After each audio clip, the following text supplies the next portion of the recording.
Why do you die every time I play with you? Had to roll a 15, but you only came up with a 2.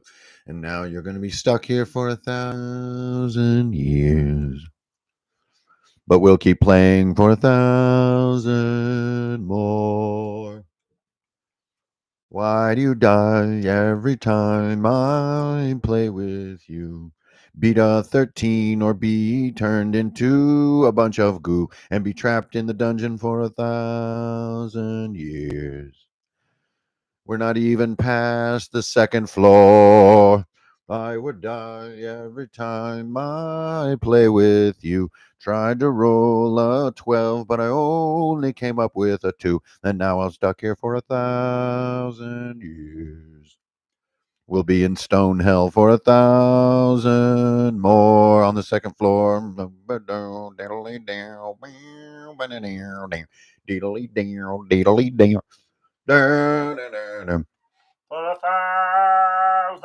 years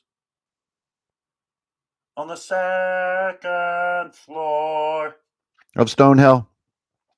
Why do you die every time I play with you? Once you roll a 14, but you couldn't even really beat a 2. And now you're going to turn into goo and be trapped here for 1,000 years. And we'll be playing D&D for 1,000 more. Greetings, programs. Hi. My name's Ingrid Bernal. Ingrid Fernale here. Hi, everybody. Welcome back to Runehammer. Not only is the background gleaming white, I'm white. I'm white. That's not a genetic statement. I'm wearing a white shirt. Hi. Hey everybody. Woo! How you doing out there in internet land? Welcome back to the channel. Now, I got a busy day ahead of me. I got to go down to Bmore, cruise down there for my man's birthday, you know what I'm saying? So I got a big day ahead. Going to be driving, going to eat some pretzels, you know what I'm saying? Big stuff. That's why I got the white shirt on. Got to look good for the birthday. I don't know. Are white shirts in any? If you're in a white environment, I'd have to say avoid that. I mean, look at this. It's like I'm in a laboratoire. I mean, and also I was painting. You know, I live dangerously, y'all. I'm painting miniatures in a white shirt. That's so stupid now that I think about it. All right. Hi, everybody. Name's Ingrid Bernal. Your old buddy Hankering here. Brandish Gilhelm, as they call me. Coming at you. We got a session. I know. White shirts, man. It's the final frontier. I'm telling you what. Red shirts, everybody thought that was scary. That's nothing. Nothing. You're painting with hardened leather speed paint, blood red, fire giant orange. And nobody will even notice when it hits the shirt. But you're wearing a white shirt. It looks like you went to have a spaghetti dinner in a white shirt. Don't be that guy. See, that's why Kingpin is so impressive. He's always got the white suit with no little bits of paint, because you know Kingpin paints a lot of miniatures. I don't know if speaking, that's a brief digression, but that show Echo is hype. You know what I'm saying? Amputee fighting style. I am here for it. Let's go. All right. Hi, everybody. Welcome back. We are here to talk about my old school essentials group. So we are playing OSE, and we are also spirited AD&D players. So that's our milieu. That's the tableau of our game. And I'll tell you what, this shit is deadly. Now, I know that there's a lot of jibba jabba about the deadliness of some of the more vintage D&D rule systems out there, out on the internet and whatnot. And a lot of times it becomes a sort of a hot take, right? It's just, you hear a thing so many times, it starts to be like, I don't know. It probably just depends on GM style, how deadly a thing really is. But there's one rule that breaks that trope, which is the 0 hit point death rule. Now, if you really do follow this rule and your players do not have very well determined strategic and or retreat instincts, as we're going to talk about today, they toast, y'all. They get toasted.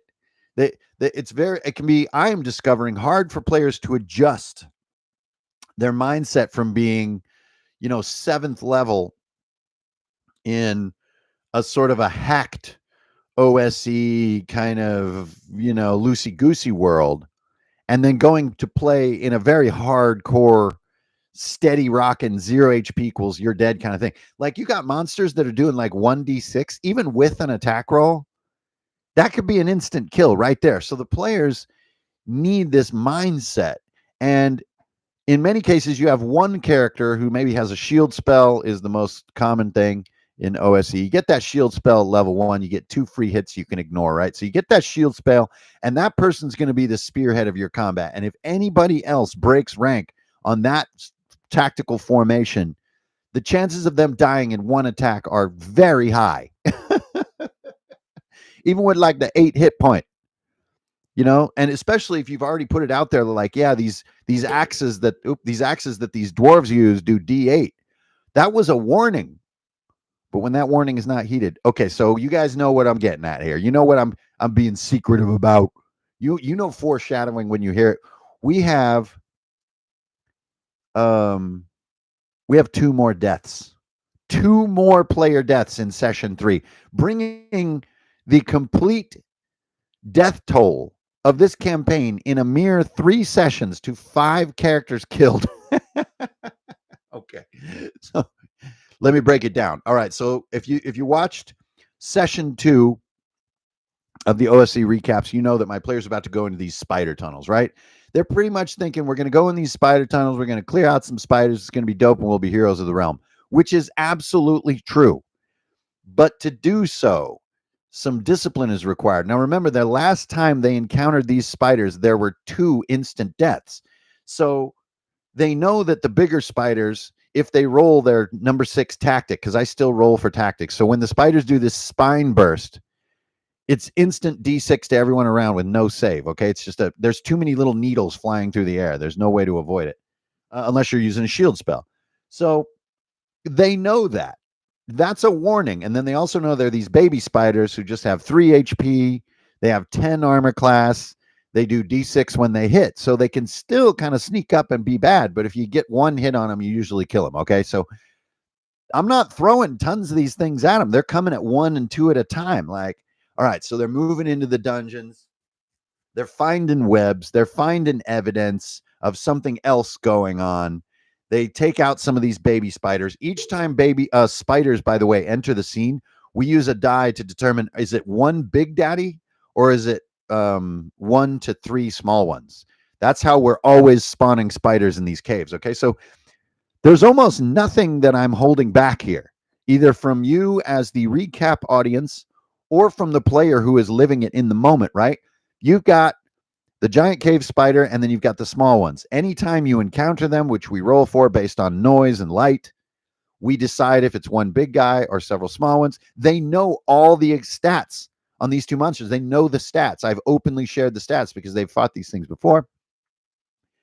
And so this is supposed to be, a thing to help them be tactically prepared, right?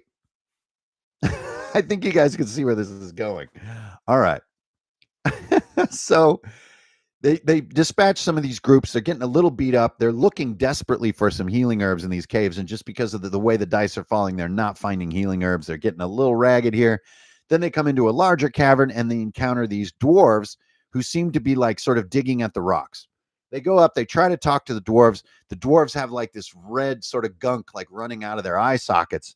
And this dwarf is saying, you've got to get out of here. I won't be able to stop them or myself. We'll kill you. You have to get out of here. We're not under control of our own bodies. Like they're controlling us. You have to get out of here.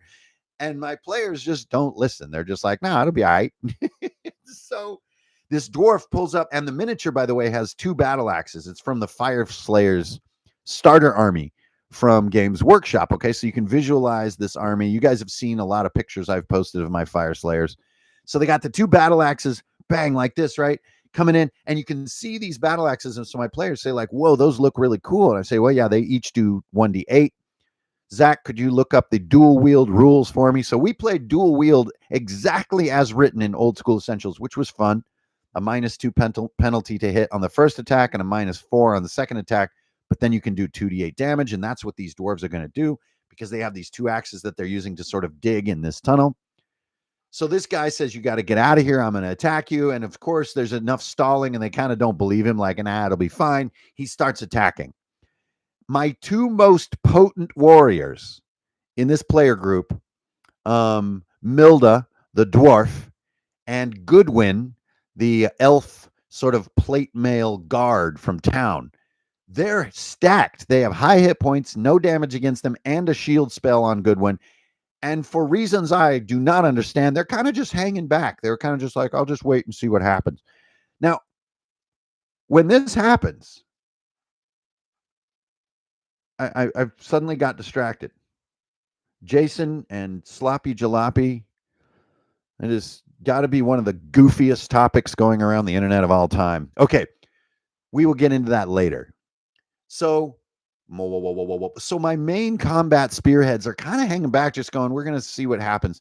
And then 3 more of these dwarves come in after a timer lapses. And now it's getting serious. And it is looking like, wow, if they make those attack rolls, like 2d8 on people with 8 hit points, that's sketchy as hell, man. And like, for me, I'm like, we can't do this. We need to pull back around the corner. And, yeah, if you think that the age of D&D or whatever over or something, then just go away. Just go do something else. So, instead of like going around a corner using a pinch point to tactically pull these things and like get the advantage, they're kind of just like, rah, run in there. And my man Holliff, who just rolled his character beginning of last session, goes up, misses his attack. The response attack comes in and he is killed on the spot. Holliff didn't even last 1 full session, slain. So I say, yo, all right, roll up a new character. Guys, players just shocked. Shocked, I say. On this struggle goes. We've got some spiders and we've got what we're calling venom dwarves. They're mind controlled by spider venom to dig up these high nutrition grubs that they're feeding to the spiders. They're providing nutrients as sort of farmers for the spiders to keep these spiders highly energized for some project they're working on, which my players learn about this by talking to some of these dwarves. They can still kind of speak for themselves, but they can't control their actions, right? Which makes them double creepy. Okay, so on the adventure goes, my player rolls up a new character, which now, I mean, you want to talk about living the AD&D life. That's where you get used to rolling characters mid-session. Not a big deal. Show some wit and good spirit and come back at the table swinging. And he does. He rolls his stats. We do 3d6 down the line. He gets some really bad physical stats for some really good mental ones. Rolls up a wizard, a gnome wizard, of course, named Bluno. Bluno is amazing, has a pointy blue hat, and is found around a following corner, stuck in the webs. And right away, everybody looks at him on the table to role play, and he goes, "Help! I'm not very strong. I could use some help. I only have a 9 strength." It's like, that just killed us. That killed us. It was so funny. So Bluno, on his first line as a character, has already won the party over. So they storm into this room to free Bluno from this spider web because there's a big one crawling up the web, about to like roll him up and sort of eat him, like drain him. They don't want that. I don't want to see that, because when you see a spider eat a gnome, that's hard to unsee. So they move in, and this time they're a little smarter. They engage the combat with a little more intent because we've got a sudden death that just happened. So now they've got a little more of a kind of an angle. They bring down this spider, get rid of it, rescue Bluno, and turn around. And now, for the first time, they kind of forget on the map, like, which way do we come in or whatever. And we roll a brutal yes-no question. You guys know I use a D6 for yes-no questions throughout my sessions because I don't like to keep all the answers. I like the dice to answer, especially high-stakes questions, and you have a player roll for the answer. In this case, the question asked is, are you lost? Are you lost in these caves? Because they can hear voices in other parts of the caverns. They can hear screams occasionally and the clash of steel and skittering sounds, of course, Are you lost? And we get a yes. So when they exit this cave where they rescued Bluno, they don't know where they are. This lets me put them through more of an ordeal before they find what they're looking for, which is kind of the nest of this spider lair, right? So not only do I get to put them through more because they're lost, they just now are just like, where are we even going? Like, I don't know, let's go that way. So I get to build a sort of new piece of terrain. So I build this long tunnel. By the way, I will post all the pictures of the different setups and everything on Instagram. My new terrain and my spiderweb project and everything was so fun to use. Had a great time. So they have this long tunnel, And in the center, there's a pillar, and there are two of these venom dwarves guarding this pillar. Now they go up to these guys, and this time they sneak up, they distract them with a pebble. This time they're being extremely careful. Very proud of my players. They go up, they get the jump on these guys, but before they deliver the coup de grace, they want to talk to one of them because they're still intelligent beings inside these venom-controlled bodies, and they're like, what is going on down here? Do we really have to kill you guys to spare you? And they're like, yes, please kill us. We've been down here for years in this trance, like serving our spider overlords. It's fucking hell. Put me out of my misery. And they're just like, they're agonizing over it. Great role play stuff. Game masters dream about this stuff. So they say, what's their weakness? Do they have something we can use against them? And they say, well, they're that way, and they're building something, and they're so focused on it. That's where they put all their energy. And that maybe could be a weakness that you could exploit against them, is their focus on this project they're doing, this thing they're building, this ring that they're building. Whoa. Okay, so they sadly have to dispatch these two dwarves, who actually thank them as they drift into oblivion. Very dark scene. Now we come into this final chamber. There's a large sort of mother spider at the end of this sort of hive, building this big ring-shaped web. And inside this big circle of webbing, energy is beginning to like crackle and swirl. These spiders are building a giant portal. In the rest of the room, there are several small spiders moving around working, and dwarves feeding these big high nutrient grubs to the spiders or putting them in piles. And these dwarves are mind controlled. And my players are totally outmatched. Then I give them the longest timer I can give them, 4 rounds, to stop this portal from being finished. They have 4 rounds before this thing is done. This is why they've come. They don't know where the other scouting parties are. It's up to them. When I say you've got 4 rounds to get this done or not, so often players think 4 rounds is an eternity, and they kind of will spend 2 rounds either looking for information or getting into position, or maybe somebody has like some kind of complete like side quest in their own mind. So for whatever reason, 2 rounds just slip away from them before they really engage or get anything done. And my barbarian, Cole Black is his name. Cole Black realizes they're out of time. He uses this ability called the Hillman's Stride, which is in OSE advanced rulebook, which is basically you can just make these long moves because you can run like Conan. So he just runs across the scene, gets up there right next to the mother spider, goes for the massive, probably not a killing blow, but definitely an interrupting blow, right? To pause this construction work, misses the attack with like a terrible roll, like a 2. Remember, we're rolling high here. We're making attack rolls on ascending AC, OSE style. Misses the attack roll. No! Another round goes by. He's up there. Everyone realizes we're out of time. Suddenly, this is the last turn. This ring is almost complete. The vortex inside this portal is completed, and inside they can see this dark starry realm with this huge shape moving toward this circular opening into some dark dimension. And everyone's out of time. The attack rolls have missed, the distractions have worked, but they're not stopping the fundamental challenge here. And then Milda, hero of Hillstone, is on the other side of this room and is the last person to be able to take a turn before this timer is going to run out. Realizes its way over there, has no ranged weapons, just needs to interrupt this mother spider long enough to get it to stop building. So even doing 1 damage would be enough. Takes the greatsword, realizes throwing a greatsword spear style, like javelin style, for whatever reason to my player seems not believable. And so he describes that Milda turns her back to the portal, lets the sword fall down on the ground, and then like a 3-year-old trying to throw a free throw with a basketball, goes for the alley-oop style. Oh, the alley-oop style, like this. Ugh. Throwing the greatsword overhead, the no-looker at the buzzer, half-court shot. Let's see that attack roll, right? Let's see that attack roll. You give me a nat 20 on this attack roll, this sword end over end through this huge chamber, webs, everything going into slow motion right into one of the 16 eyes of this mother spider, absolutely interrupts its work. The portal destabilizes, but you give me a middling roll, it could be a hit or miss. So it's going to be kind of interesting. It's getting a little tense at the table. We know the session's over. This is it. We've been gaming now 4 hours. The D20 is in his hand. Finally, he gets past the suspense phase.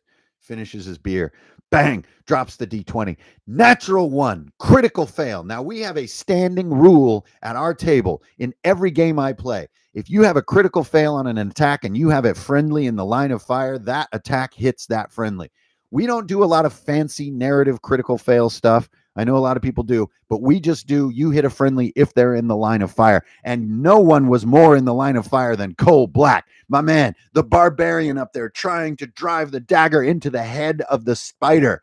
And Milda with the no-looker alley-oop half-court shot at the buzzer, crit fails. The longsword end over end through midair, and with Cole's back turned and him raising up his dagger, is impaled on this flying greatsword. Damage is rolled, and he is killed instantly, right through the heart. Maximum damage rolled on this thing, which is only 8. But that's plenty. When you have no shenanigans on your death rule, it's just the minute you hit 0 hit points, you are instantly dead. Cole Black killed by his own friendly in the last second, and then the web completes as the little spider arms are desperately, and as the circle completes, the portal forms, punches inward like backwards water, and this huge sucking force draws all the dwarven workers into midair. They go tumbling into this other dimension. The spider mother itself tumbles into the void. The corpse of Cole Black drifts off into the spider dimension.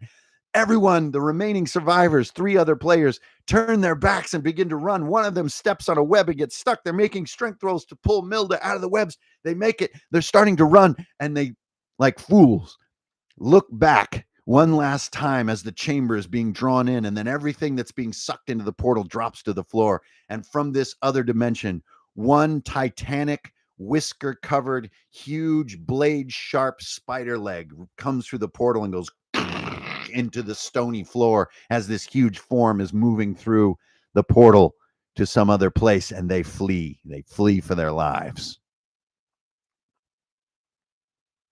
And that was session 3.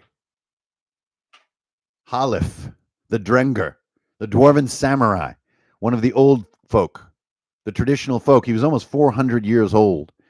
Died at the hands of a venom dwarf. And then Cole Black, the barbarian, who was a forager, who really just wanted to be a farmer until he got swept up in all this. Killed by his own ally in the heart of darkness at the last possible second to stop this portal. So now, for session 4, I barely know where to begin.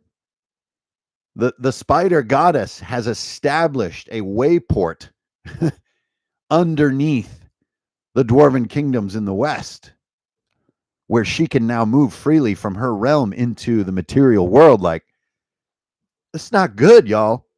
It's not good, man. It's like when the Ogdru coming true. You know that fool living in a crystal in Hellboy? And then Rasputin, he got the glove. You know what I mean? He got the light bulb glove. He bring that fool through.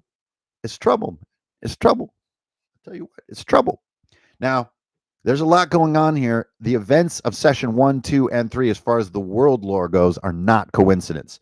These are not random dice-generated encounters. The fact that we were messing with all those frost giants and all those snowy hills, and these spiders now have come into play, this is not a coincidence.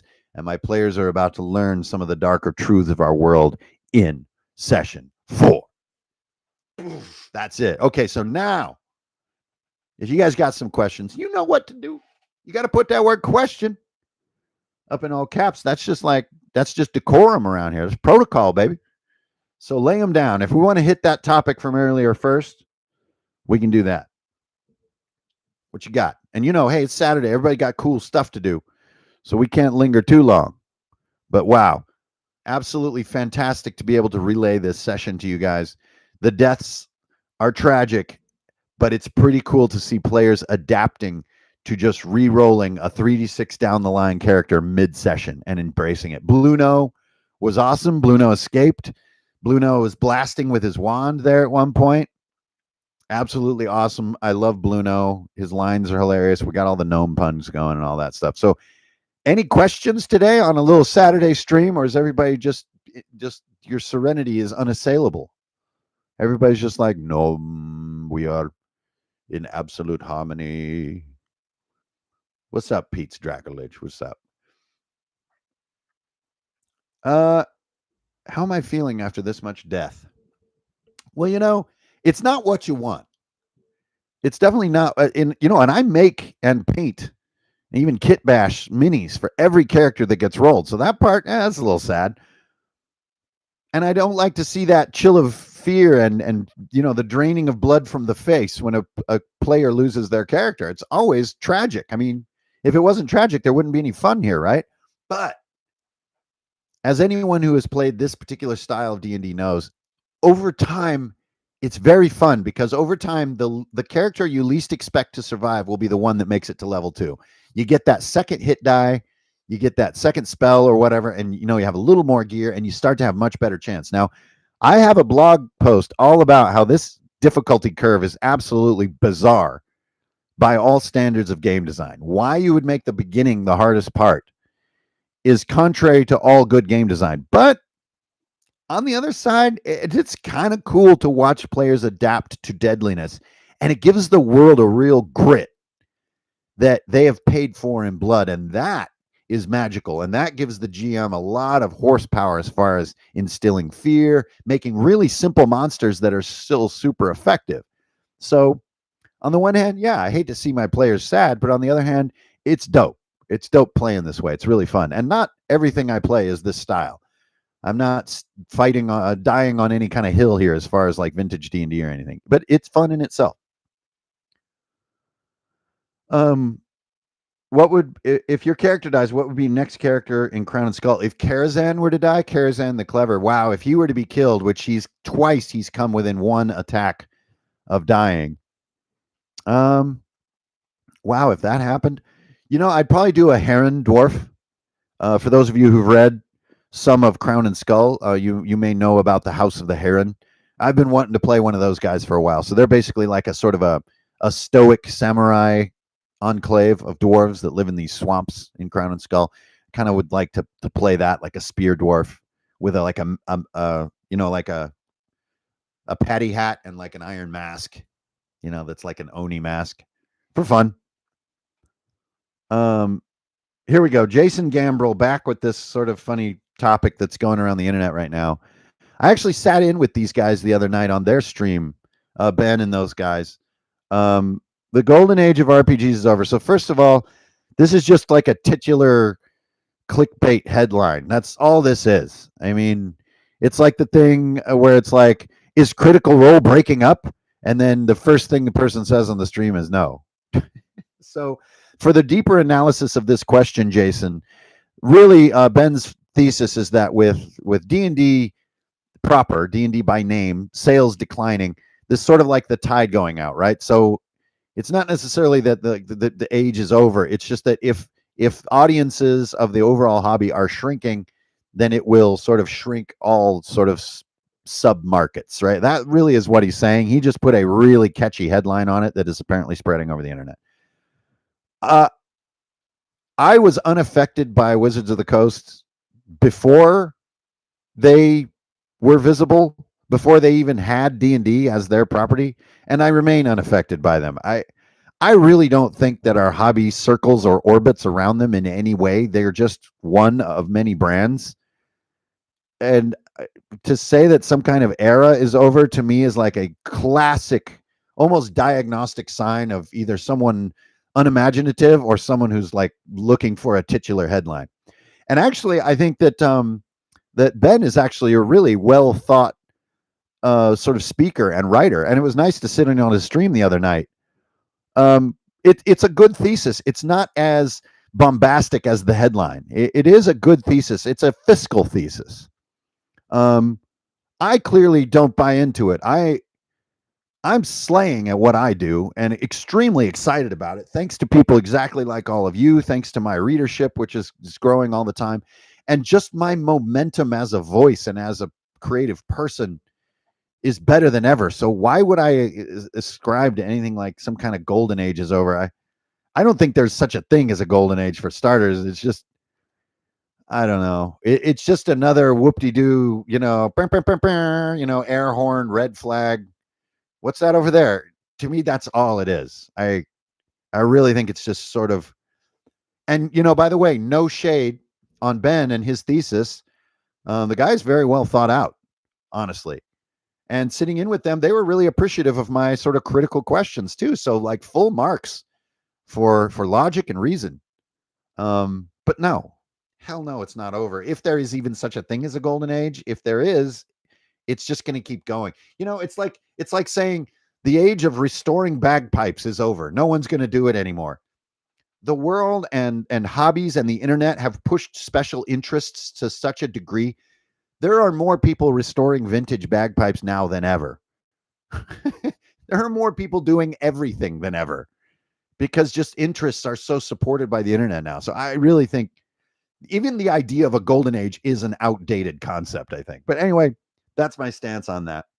Pyronide, what's up? Haven't seen you around for a while. Nice to see that username up in here. Typical styles to amp it up to epic fantasy. Yeah. Grimdark, Gothic horror. Yeah, well, I mean, horror does not live in mechanics. Horror lives in the skill of the game master and the dedication of the players to embrace what might be psychologically impactful. Horror is a genre generally more effective in passive viewing, but in role-playing, it can work if everybody works together. As far as making the transition, the common tools of sanity checks and low hit points and super danger, to me, don't really pan out that good. It's much more your ability to deliver things that are psychologically moving, and players need to be buying in and you need to be fully dedicated. But just start. Just make yourself a grocery list of what you think might make grim horror work, and always do the opposite. It's not about creatures that jump out. It's about happy, smiling villagers. They're far scarier. And I have a fun video on that one. Go watch my video on that one. There is no more. My man with the crazy nihilistic dark 9-inch nails style username. What's up? If all original PCs are dead, how do the new PCs link to the original goals? They're not all dead. We still have some originals. Or do we? Oh, you're right. I think we don't. We actually have a deeper link because the newer PCs are more deeply involved in the storyline in the world than the opening PCs. So a non-problem, really. My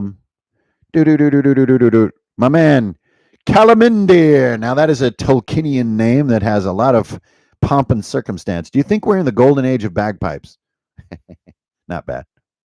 Not bad. Ez, what's up? Are you playing Crown and Skull and OSE? I'm both. In one group, I'm in Crown and Skull. The other is OSE. My man CB, I've been using mapping mapless dungeon. That's what I did in this one.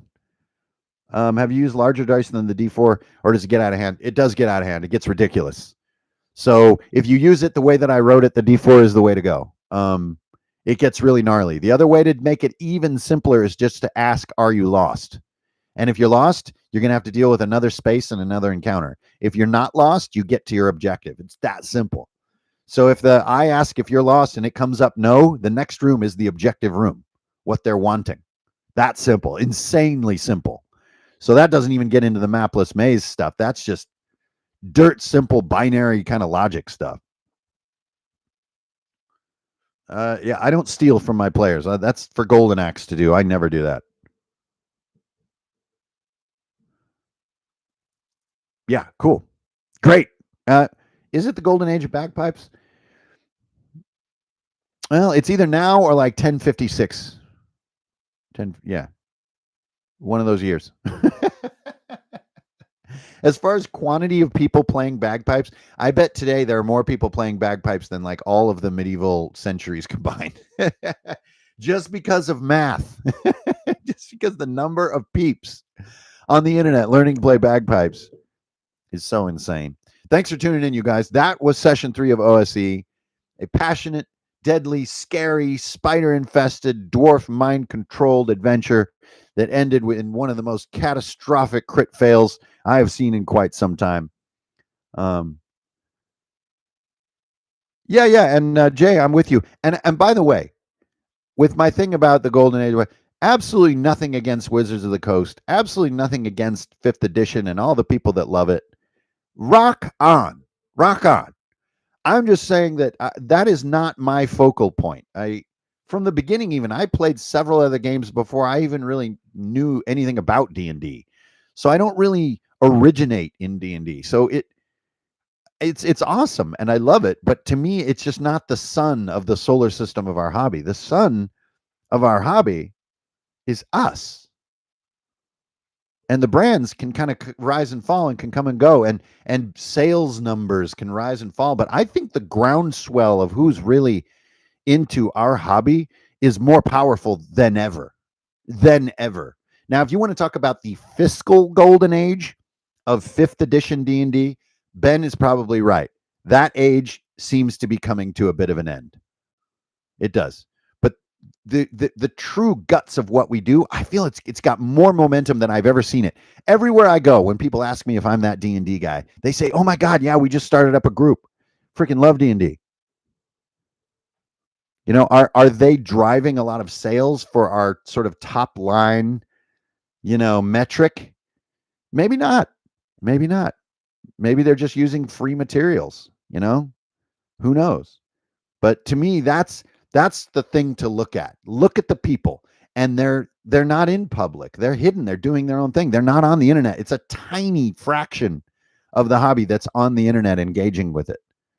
So many people are just out there being normal in their living rooms playing D&D with their friends. So many, a vast swath. They're like the Fremen on Arrakis, yo. The Harkonnens thought there were like 10,000 Fremen. There's like 50 million Fremen on Arrakis. And they got tunnels, bro. They got tunnels for days. And they're fierce, too. And they don't buy shit. Calamandir. Roll for combat, floating the idea of who should buy the D&D brand. Yeah, whatever. Who do you think I just don't care. Just don't care. Who do I think would steward anyone? I don't know. Rock on, y'all. Just let's all pontificate if a company is going to do a thing. It's just so impossible to care. Jerry. Ingrid, what's up? Updates on my dice set. Yeah, I should be getting what I hope to be the final samples basically this week. Very elusive to get the kind of strange color that I wanted. So, and the shapes and the specifications has really taken forever. I hate to say, but should be soon. Don't worry. As soon as I can get them, y'all be the first to know.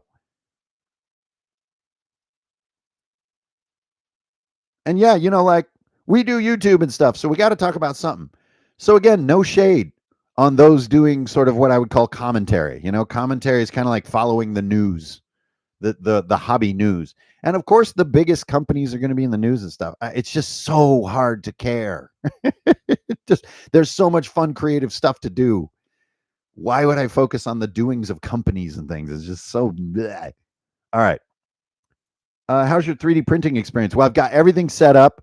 I got my custom exhaust system, so all the fumes go out a little opening in my basement. Yeah, with like an inline duct and everything. Really cool. But I have not started printing yet. I've been so busy. I have not sat down and printed my calibration print and then get into my first printing project is the Viking Death Squad miniatures. So I didn't get a 3D printer to print other people's things. I got it to print my own sculpture work. So we shall see. B Hall, favorite gym workout, all of them. Everything. Attack it. If it's getting easier, you're doing it wrong. Woo! Hey, Indigo Man. Shout outs right back at you from Philly. Hola. Thanks. That's great. Are you guys playing the Spanish edition? That would be super cool. Question. Any advice for new peeps getting into painting minis? Yeah. Put extra work into priming. It makes painting a lot easier. So if you do zenithal priming, right, where you do it like a dark gray and then do a very light dusting of white from the top down, that will give you a good lighting base on your model. And then you can just use speed paints, maybe use a silver and a gold Sharpie at the end, do a good base, you're done. So yeah, never skimp on the prime phase. Like just pure white priming, so sad. It's so sad. It's hard to make it look cool. And all dark priming, you get like the darkest models ever. So learn your zenithal priming. It's not zenithal. For the longest time, I thought it was like a magic chemical that you use. Zenithal. Then breathe in some zenithal. No, it's actually a word. It means from the top. GM Grimlore. Thanks everyone for coming together while I was prepping. Okay, statement. Gotcha. Word up. Pyronide. Should I go more monster causing people to disappear or revolutionary style uprising for the first story? Definitely monster causing people to disappear. Revolution style uprisings are big, messy, chaotic, complicated, emotional things, and you're going to get there. But a monster making people vanish is super simple. It's an old track and poke. You know what I'm saying? You got a track and poke on your hand, no problem. Saludos, saludos, say my man, mi hombre. Yeah, there is a Spanish one out there. See if you can find that. I think did El Refugio do it? I think they might have. Man, that was a while ago. Bradley's up in the spot. Do you plan on doing a high quality offset print for hard suit instead of the POD books? Maybe, maybe. We shall see. Hard suit is not a huge seller. It's a bit of like a niche kind of world. I think the fact that there are kind of like these semi biotech mecha thing kind of throw a lot of gamers off. They don't know what genre hard suit is, and it's understandable. But definitely one of my favorite books. We shall see. Everything is going to be, improving as we get the opportunity to improve things. And the more that we can, like grow this whole effort, the more we can put into the quality of things that are from the past. Favorite fantasy based anime series or movie? Does like Howl's Moving Castle count, or Steam Boy, or Goblin Slayer, Berserk, Viking Saga, or Vinland Saga? I mean, Castlevania. Ooh, there's some tasty options out there, bro. It is so bright in this camera shot. Look at this. It's like I'm in the Umbrella Laboratory. Yeah. Just keep painting. All right, you guys, it is 12 o'clock. I've got to get out of here. I got some driving to do. I'm going to go check out B-Town. I will see you guys on the flip side. Thank you so much for tuning in for another one of these crazy animated session recaps. Always a pleasure to let you know what's going on at my table so that maybe it can supercharge the stuff going on at your table. Keep it real. Don't steal. You're always going to get a deal. Love you guys, and I will see you on that old internet. And keep an eye out, y'all, because it's about to get spicy up here in Runehammer, all right? Ingrid Bernal signing off. You guys have a great weekend.